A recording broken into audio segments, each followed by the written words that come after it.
રાધે કૃષ્ણ ભાઈઓ, કેમ છે? મજામાં? તો અમારી ચેનલમાં સ્વાગત છે આપ બધાનું. તો આપને મને ઘણો સપોર્ટ કર્યો છે, તો આગળ પણ સપોર્ટ કરતા રહ્યો. તો આપણે અત્યારે માંડવીમાં આવ્યા છીએ, તો માંડવીમાં અત્યારે આપણે આજ ખાતર નાખવાનું ચાલુ કર્યું છે.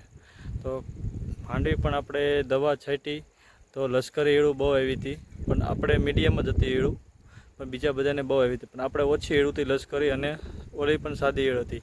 તો આપણે દવાનો રાઉન્ડ મારી દીધો, એટલે અત્યારે લશ્કરી ઈળ આપણે નથી બહુ. હવે અત્યારે તમે જુઓ તો મારા કાઢ્યા છે. તો આ પાન અત્યારે તમને જે દેખાય અમુક ખાધેલા તો એ પહેલાંના છે. તો અત્યારે આ નવા પાન છે, પણ એ કોઈ ખાધેલું નથી. એટલે લશ્કરી ઈળું હવે નથી, પણ ફૂલ પણ સારા વીગળા છે. ફાલની દવા મારી હતી તો ફૂલ પણ સારા વીગળા છે. અને અત્યારે ખાતર નાખી દીધું એટલે માંડવી અત્યારે હવામાન પણ સારું છે. તો અત્યારે વરસાદ પણ સારો છે. તો હવે ખાતર નાખીને પછી આપણે ખરાડ પડે તો આપણે પાછા પાળીઓ ચડાવી છે ખોરિયા મારી, અને જોઈ પછી કેવુંક માંડવી બેસે છે આપણે. તો તમને આગળ પછી બતાવીશું કે માંડવી કેવીક બેઠી છે. તો અત્યારે આપણે ખાતર કયું નાખવી છે, તો આપણે ખાતર 3 જાતનું મિક્સ કરીને નાખવી છે.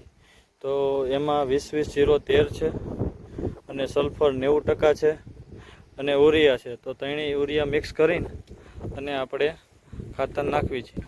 તો હું તમને બતાવું કે આપણે ખાતર કઈ રીતે નાખવી છે. કે આ આપણે 20ની જાળીએ કેરા કરીને માંડવી વાવી છે. તો એક મૂકીને એક પાટલામાં આપણે ખાતર અત્યારે નાખવી છે. તો તમે જુઓ માંડવી પહેલાં કેવીક છે.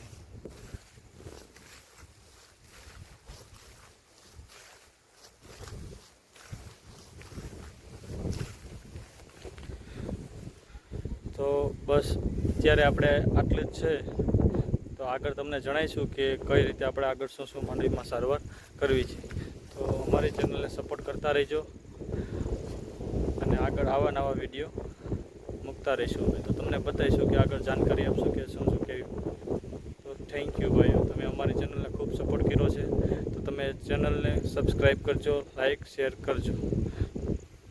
રાધે કૃષ્ણ ભાઈ.